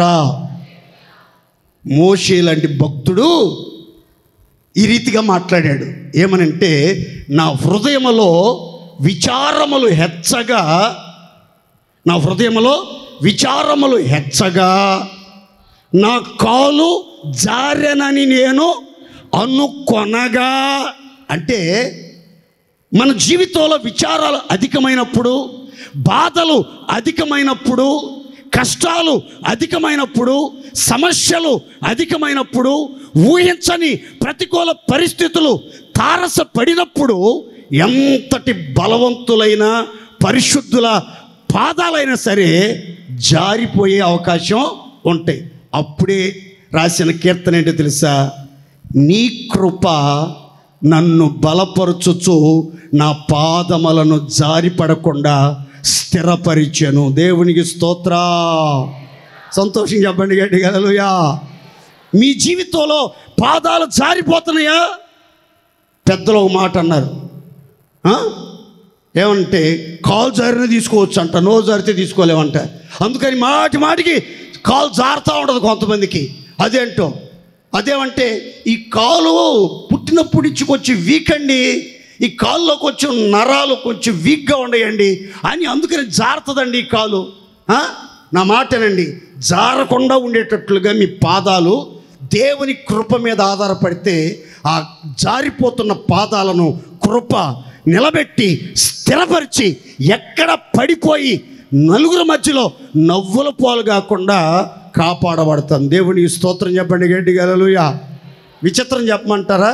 ఎక్కడైనా కాలు జారి పడ్డాం అనుకోండి, మనం ఏం చేస్తామో తెలుసా? మొట్టమొదట దెబ్బ ఎక్కడ తగిలిందని చూసుకోం, ఎవరు చూశారని చూస్తూ ఉంటాం, అటు ఇటు చూస్తాం. అదే విచిత్రం అర్థమై సావదు. కాలు ఇరిగిందా, కాలు బెనికిందా, కాలు వాపు వచ్చిందా అనేది ఏం పట్టించుకోరు. బట్టలు మురికైనయా, బట్టలు చిరిగిపోయినాయా, జుట్టు చింపిరి జుట్టు అయిపోయిందా, ఏం చూడరు. కానీ ఎవరన్నా చూశారని అటు ఇటు చూస్తారు. ఎవరు చూడలేదనుకోండి, అమ్మో ఇలా ఆనందానికి అవతలు ఉండదు. ఇక నెమ్మదిగా లేచి శుభ్రం కడుక్కుంటారు. ఎవరైనా చూశారనుకోండి, ఇక ఒకటే బాధ. ఇంకో విచిత్రం ఏంటి తెలుసా? వీళ్ళ కాలు జారి ఇళ్ళు పడితే చుట్టూ ఉన్న వాళ్ళు వచ్చి లేపడానికి బదులుగా అంటారు. అదేమి చిత్రం అర్థమై సావదు. పడింది మనం కదా, నవ్వాల్సింది మనమే, ఏడవలసింది మనమే. కానీ విచిత్రం ఏంటి, మన చుట్టూ ఉన్న వాళ్ళు నవ్వుతారు. అందుకని మీరు ఎక్కడ జారకుండా ఉండాలంటే, ఎవరు మిమ్మల్ని చూసి నవ్వకుండా ఉండాలంటే, మీ పాదాలు స్థిరపరచబడాలంటే దేవుని కృప, సర్వోన్నతుని కృప మీద మీరు నమ్మకం ఉంచండి. ఆ కృప మిమ్మల్ని కదలకుండా స్థిరపరచునుగాక. చెప్పాలి గట్టిగా. కృప మనల్ని ఆవరించినప్పుడు, కృప మనల్ని కప్పినప్పుడు, కృప మన చుట్టూ చుట్టూ ప్రాకారంగా ఉన్నప్పుడు జరిగే మరొక మాట క్లుప్తంగా చదువుకుందాం. చూడండి, కొరింథీలకు రాసిన 2వ పత్రిక 12వ అధ్యాయము 9వ వాక్యం. అందుకు నా కృప నీకు చాలును, బలహీనత యందు నా శక్తి పరిపూర్ణమగుచున్నదని ఆయన నాతో చెప్పెను. కాగా క్రీస్తు శక్తి నా మీద నిలిచియుండు నిమిత్తము విశేషముగా నా బలహీనత యందే బహుగా సంతోషముగా అతిశయపడుదును. దేవునికి స్తోత్రం చెప్పండి గట్టిగా, ఇంకొంచెం గట్టిగా చెప్పండి. దేవుని శక్తి, క్రీస్తు శక్తి నా మీద నిలిచి ఉండి నిమిత్తం అన్న చోట పుట్టినట్లు ఏమని ఉంటుందంటే, క్రీస్తు శక్తి నన్ను కప్పు నిమిత్తము. ఏ నిమిత్తం? కప్పటం అంటే ఆవరించడం, ఆవరించడం, రౌండ్గా ఆవరించడం. ఎక్కడ గ్యాప్ లేకుండా కృప కప్పేసిందట, కృప నిలిచి ఉందట. ముందు వెనక మీద కింద నిలిచి ఉన్నట్లుగా కప్పేసినట్లుగా బైబిల్ చెప్తుంది. ప్రియులారా, మీ జీవితంలో కూడా పౌలు గారిలాగా ఏదైనా బలహీనతో బాధించబడుతున్నారా? పౌలు గారు ఒక శారీరకమైన బలహీనతో బాధించబడ్డాడు. ఏమిటి అంటే, చరిత్రకారులు, బైబిల్ వేదాంత పండితులు చెప్తున్నారు, కంటి సమస్యలతో బాధపడతా ఉండేవాడట. కంటి నుంచి ఎప్పుడు నీళ్లు పుస్సులు కారుతా, కళ్ళు ఎప్పుడు ఎర్రగా నిప్పులు గక్కుతున్నట్లుగా ఉండేయట. కంటి చూపు సరిగా కనబడేది కాదట. కొంచెం దూరంగా ఉన్నవాళ్ళు గుర్తించలేనటువంటి పరిస్థితులు వచ్చాయట. ఈ సంగతి దగ్గరగా ఉండి తెలుసుకున్నటువంటి వాళ్ళు గలతీ సంఘ విశ్వాసులు. వాళ్ళు చాలాసార్లు పౌలు గారిని అడిగారట, దైవజనుడా, మీకోసం మా కళ్ళు దానం చేస్తాం, ఎందుకు ఈ సమస్యతో మీరు బాధపడతారు? మీరు ఇంకా ప్రభు సేవ చాలా చేయాల్సింది ఉంది, మాకు ఉన్నా ఒకటే లేకపోయినా ఒకటే, ఈ కళ్ళు మీకుంటే ఇంకా చాలా ప్రాంతాలకు వెళ్ళి ప్రభు సేవ చేస్తారని బలవంతం చేసినట్టు బైబిల్ చెప్తుంది. అయితే పౌలు గారట ఈ సమస్య నిమిత్తం 3 సార్లు ప్రార్థన చేశారంట దేవుని సన్నిధిలో. ప్రభువా, ఈ బలహీనత తొలగించండి, ఈ కళ్ళు ముట్టండి, బాగు చేయండి, దివ్య దృష్టి ప్రసాదించండి, దూరదృష్టి ప్రసాదించండి, కళ్ళు స్పష్టంగా తేటగా కనబడేటట్లుగా, కన్నుల నుండి పొరల వంటివి రాలిపోయేటట్లుగా దివ్య దృష్టి నాకు దయచేయమని ప్రభువుని వేడుకుంటే, ప్రభు అన్నాడట, నా కృప నీకు, నా కృప నీకు, నువ్వు ఎప్పుడు బలహీనతతో ఉంటావో అప్పుడు నా శక్తి నీకు పరిపూర్ణంగా అనుగ్రహించబడుతుంది అని దేవుడు చెప్పాడు. ఇందులో మీతో చెప్పాలనుకున్న మాట, మీరేదైనా బలహీనతతో ఉన్నప్పుడు, భరించలేని బాధ, భరించలేని బలహీనత, తట్టుకోలేక ఇక అమ్మో ఈ కడుపు నొప్పి నేను తట్టుకోలేకపోతున్నాను, ఆత్మహత్య చేసుకుంటే బాగుంటుందేమో, అమ్మో ఈ సమస్యలు నేను భరించలేకపోతున్నాను, ఈ బతికే కంటే చావటం మేలు అనుకునే పరిస్థితులు వచ్చినప్పుడు మీరు మీ సొంత ఆలోచనల మీద ఆధారపడొద్దు, అపవాదికి అవకాశం ఇవ్వద్దు, దేవుని వైపు చూసి వేడుకుంటే మహాశక్తి, మహాకృప మీ మీదకి దిగి వస్తుంది. ఆ కృపలో మీ బలహీనతలన్నీ తొలగించబడి కావలసిన బలము, కావలసిన శక్తి, కావలసిన పరిపూర్ణత దేవుడు మీకు ధారాళంగా దయచేయునుగాక. అందరు చెప్పండి గట్టిగా హల్లెలూయా. దేవుని పిల్లలు ఎప్పుడు బలహీనంగా ఉంటారో అప్పుడే చాలా బలవంతులుగా ఉంటారు. దేవుని స్తోత్రం చెప్పండి అర్థమైన వాళ్ళు. అంటే ఎందుకంటే మామూలుగా మనం 10 నిమిషాలు ప్రార్థన చేస్తాం, అదే సమస్యలు ఎక్కువైతే, రోగం ఎక్కువైతే గంటన్నర దేవుని సన్నిధిలో గడుపుతాం. అందుకని దేవుని పిల్లలు అప్పుడప్పుడు ప్రభువా నన్ను ముత్తయ్యా, నాకు రోగం పెట్టయ్యా, నాకు సమస్యలు కలుగు చేయి ప్రభువా అని ప్రార్థన చేసుకోవాలి. అప్పుడప్పుడు కలుగు చేసుకోవాలి. కొంతమందికి అసలు ఏ సమస్యలు ఉండవు. దేవుడు మహాకృపను బట్టి అన్నయ్య మాకు కావాల్సినంత డబ్బు ఉంది, మంచి ఇల్లు ఉంది, మంచి పిల్లలు, మంచి సంతానం, వాళ్ళు బాగా చదువుతున్నారు, వాళ్ళు ఉద్యోగంలో సెటిల్ అయిపోయి వాళ్ళ ద్వారా మాకు ఏ సమస్య లేవు అనుకున్న వాళ్ళని చూడండి, వాళ్ళు ఎప్పుడు కూడా దేవునిలో బలవంతులుగా ఉండలేరు, దేవుని కృపలో నిలిచి ఉండలేరు. ఎక్కడో చోట పడిపోయే అవకాశం, ఎక్కడో చోట సాతాను వాళ్ళని కుయుక్తిగా తంత్రంగా మోసగించి లోకంలోకి ఈడ్చుకెళ్ళే ప్రమాదం ఉంటుంది. ఎప్పుడు చూసినా ఎన్నున్నా కానీ ఇంత వెళ్తున్నట్లుగా ఏదో ఒక సమస్య, ఏదో ఒక శోధన, ఏదో ఒక బలహీనత ఉందనుకోండి, మనం దేవుడి దగ్గరగా ఉంటాం. దేవుని స్తోత్రం చెప్పండి, గట్టిగా చెప్పండి హల్లెలూయా. బాగా చీకటి ఉన్నప్పుడు లైట్ వేసామనుకోండి, ఎంత కన్నుల పండగగా ఉంటుందో చీకట్లో లైట్ వేస్తే. అలాగే మనకి చిమ్మ చీకటి మనల్ని ఆవరించినప్పుడు, శ్రమలు మనల్ని ఆవరించినప్పుడు, వ్యాధులు మనల్ని ఆవరించినప్పుడు, బలహీనతలు మనల్ని ఆవరించినప్పుడు దేవుని కృప ప్రత్యక్షమైందనుకోండి, ఆ ఆనందానికి అవధులు ఉండవేక. కనుక ఎప్పుడు బలహీనత వచ్చినా సరే కృప కొరకు వేడుకోండి. కృప మిమ్మల్ని కప్పుతుంది. కృప మీకు పరిపూర్ణ శక్తినిచ్చి బలహీనతలు తట్టుకుని మహత్తరమైన శక్తి ప్రభావాలు కృప ద్వారా అనుగ్రహించబడునుగాక. ఈ పౌలు గారు శిష్యుల్లో ఒక శిష్యుడు తిమోతి. ఈ తిమోతి యవనస్తుడే కానీ ఎప్పుడు చూసినా అబ్బా కడుపులో జబ్బు అంటూ ఉండేవాడు. ఎప్పుడు కడుపు పట్టుకుని తిరుగుతూ ఉండేవాడు. మరి గ్యాస్ట్రిక్ ట్రబులో తెలియదు, అపెండిక్సో తెలియదు, లేకపోతే కడుపులో మంటో తెలియదు, ఏదో తెలియదు, కానీ ఎప్పుడు చూసినా కడుపు జబ్బు అనేవాడు. ఎంత తిన్నా జబ్బే, అసలు తినకపోయినా జబ్బే, ఒకటే నొప్పితో తలడిల్లిపోతూ ఉండేవాడు. ఆ బాధ చూడలేక పౌలు గారు చెప్పాడు, కుమారుడా, తరచుగా వచ్చు కడుపు జబ్బు నిమిత్తము అప్పుడప్పుడు కొంచెం ద్రాక్షారసం పుచ్చుకోనైనా, వైన్ పుచ్చుకోనైనా, మత్తులో కొంచెం ప్రశాంతంగా జీవించు బిడ్డ అని రాశాడు. జీవించు బిడ్డ అని. ఆ తర్వాత పౌలు గారు ఎదిగిన తర్వాత, పౌలు గారికి బలహీనత వచ్చిన తర్వాత, పౌలు గారితో ప్రభు మాట్లాడిన తర్వాత కుమారుడికి పత్రిక రాస్తున్నాడు. ఏమని తెలుసా? కుమారుడా, ఐఎమ్ సారీ, నీకు అప్పుడు ద్రాక్షారసం పుచ్చుకోమన్నాను కడుపు జబ్బు నిమిత్తం. ద్రాక్షారసం పుచ్చుకున్నా నీకు ఉపశమనం కలగట్లా, నాకు అర్థమైపోయింది. కాబట్టి ద్రాక్షారసం మీద, మందుల మీద, టానిక్ల మీద, ఇంజక్షన్ల మీద ఆధారపడబాకు. ఇదిగో క్రీస్తు యేసునందున్న కృప చేత నీ బలహీనతలలో నీవు బలవంతుడవు కమ్ము. దేవునికి స్తోత్ర. దేని చేత బలవంతుడు కావాలి? క్రీస్తు యేసునందున్న కృప చేత. ఎన్ని బలహీనతలు వచ్చినా సరే మీరు వెంటనే ఎమర్జెన్సీగా హాస్పిటల్కి వెళ్ళటమో, ఆర్ఎంపీ డాక్టర్ దగ్గరికి వెళ్ళటమో, మెడికల్ షాప్ దగ్గరికి వెళ్ళటమో చేయొద్దు.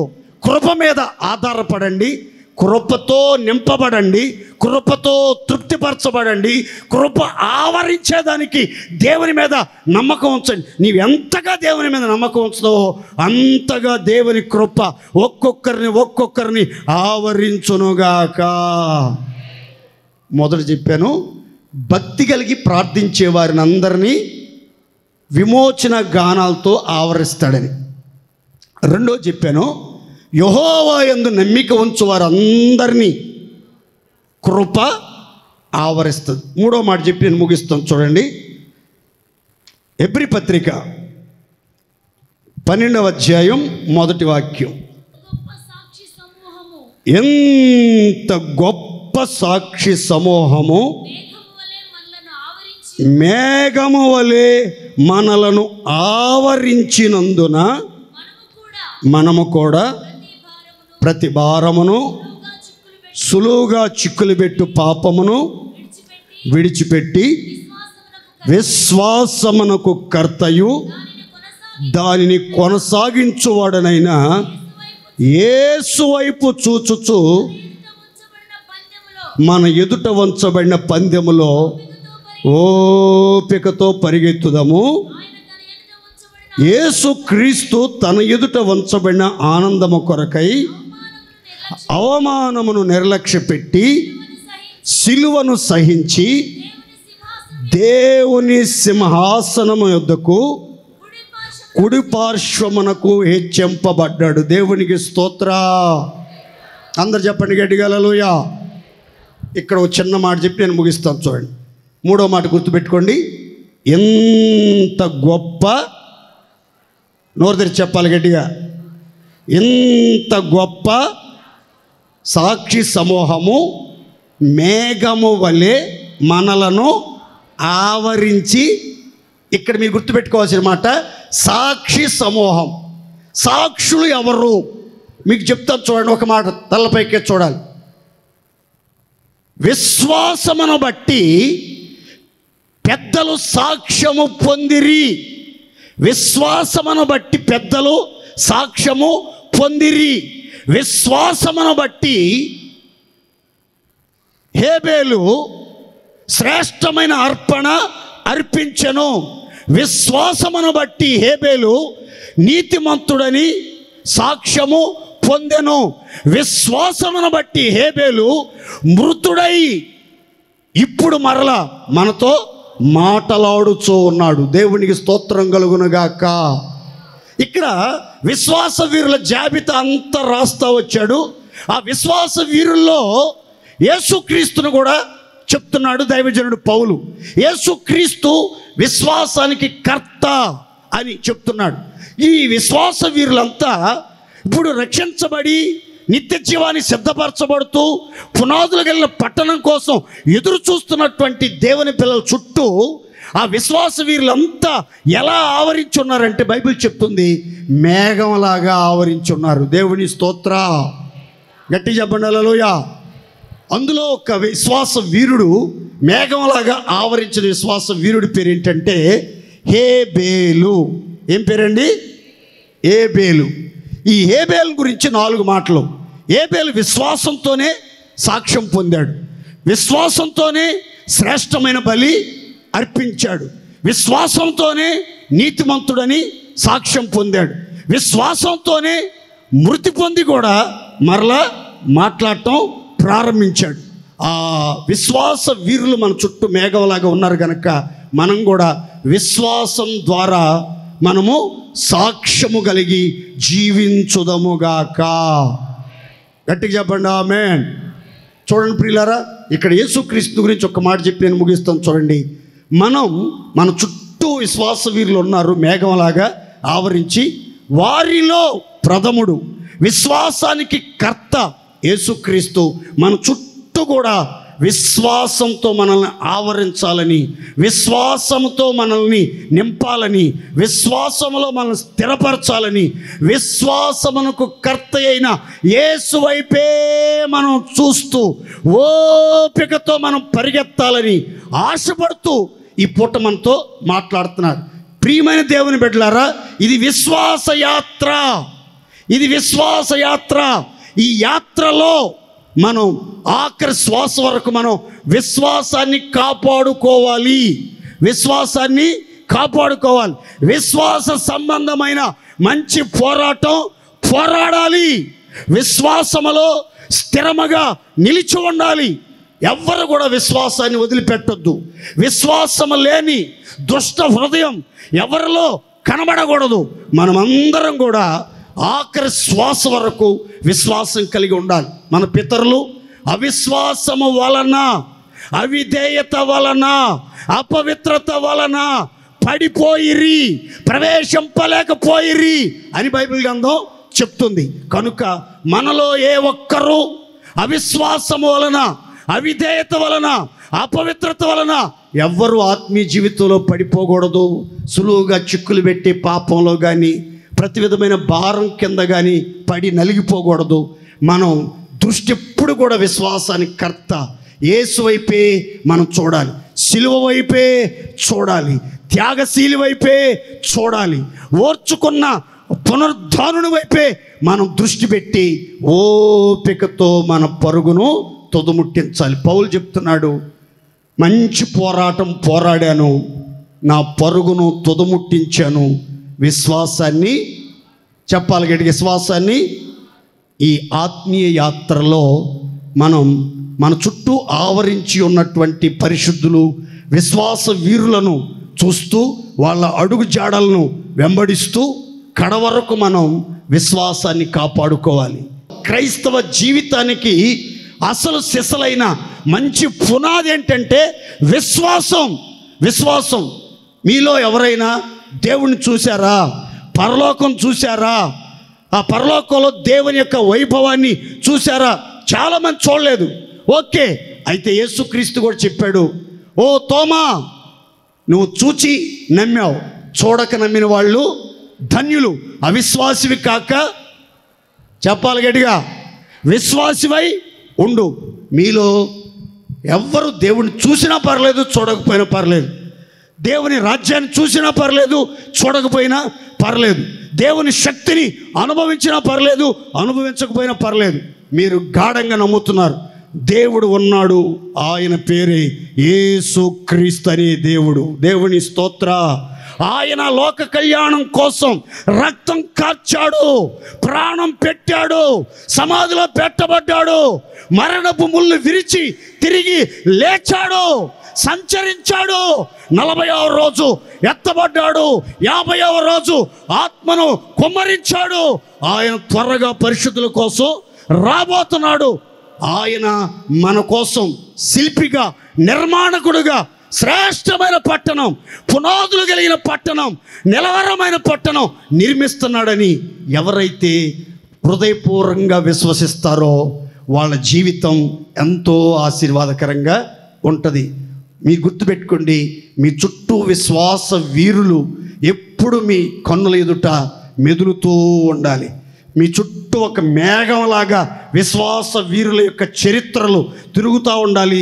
వాళ్ళ చరిత్రలు చదువుకుంటా వాళ్ళల్లో ఉన్నటువంటి విశ్వాస్యతను మనం ధరించుకోవాలి. మన పితరులు ఎంతోమంది విశ్వాసం ద్వారా వాగ్దానాలు స్వతంత్రించుకున్నారు, అగ్ని బలాన్ని చల్లార్చారు, సింహాల నోళ్ళు మూసేశారు, ఖడ్గధారలను తప్పించుకున్నారు, శత్రు సేనలను పారద్రోలారు, చచ్చిన వారిని సజీవులుగా బ్రతికించుకున్నారు, అసాధ్యాలను సాధ్యం చేసుకోగలిగారు. దేని ద్వారా? ఏంటి వాళ్ళ శక్తి? దేని చూసుకుని వాళ్ళు అలా కార్యాలు చేయగలిగారు అనంటే విశ్వాసమనే ఆయుధముతో వాళ్ళు ఇన్ని విజయాలు పొందారు. దేవునికి స్తోత్ర. గట్టిగా చెప్పండి హల్లెలూయా. మీకే సమస్య వచ్చినా మీరు విశ్వాసంతో ప్రభువుని అడగండి, విశ్వాసంతో ప్రార్థించండి, విశ్వాసంతో దేవుని సన్నిధిలో జీవించండి. బైబిల్ అంటుంది నీతిమంతుడు విశ్వాసం మూలంగానే బ్రతుకుతాడు.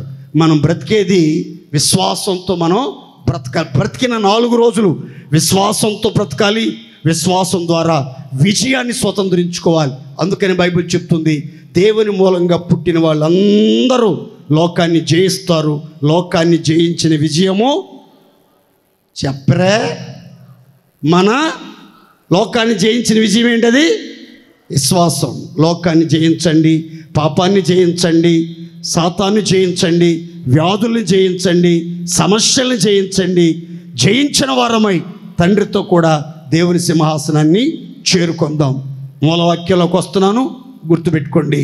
అరణ్య ప్రదేశములోను భీకర ధ్వని గల పాడైన ఎడారిలోను వాని కనుగొని ఆవరించి పరామర్శించి కను పాపను వలె వాని కాపాడెను. యెహోవా మాత్రమే వానిని నడిపించెను. దేశం యొక్క భూమి యొక్క ఉన్నత స్థలముల మీదకి ఎక్కించెను. గోధుమల మెరికల సారమును అతనికి ఇచ్చెను. ఇందులో ప్రాముఖ్యంగా ఒక్క మాట, దేవుని స్వాస్థ్యముగా నరజాతుల్లోంచి ప్రత్యేకించబడిన యాకోబుని గురించి దేవుడు చెప్పాడు. నేను యాకోబుని ఆవరించాను. యాకోబుని ఏం చేశాను? ఆవరించడం అంటే యాకోబు చుట్టూ రౌండ్గా దేవుడు నిలిచి ఉన్నాడు. యాకోబు చుట్టూ దేవుడు తిరుగుతున్నాడు. యాకోబు చుట్టూ దేవుడు తిరుగుతున్నాడు. యాకోబు చుట్టూ దేవుడు తిరుగుతూనే ఉన్నాడు. రాత్రింబగళ్ళు ఎక్కడికి వెళ్తున్నా, ఏ ప్రదేశంలో ఉన్నా యాకోబు చుట్టూ దేవుడు తిరుగుతున్నాడు. ఈ రోజు నుంచి నీ చుట్టూ, నీ కుటుంబం చుట్టూ నీ దేవుడే రౌండ్గా తిరగనుగాక, రౌండ్గా తిరుగునుగాక, వలయాకారములో మిమ్మలను ఆవరించి నడిపించునుగాక.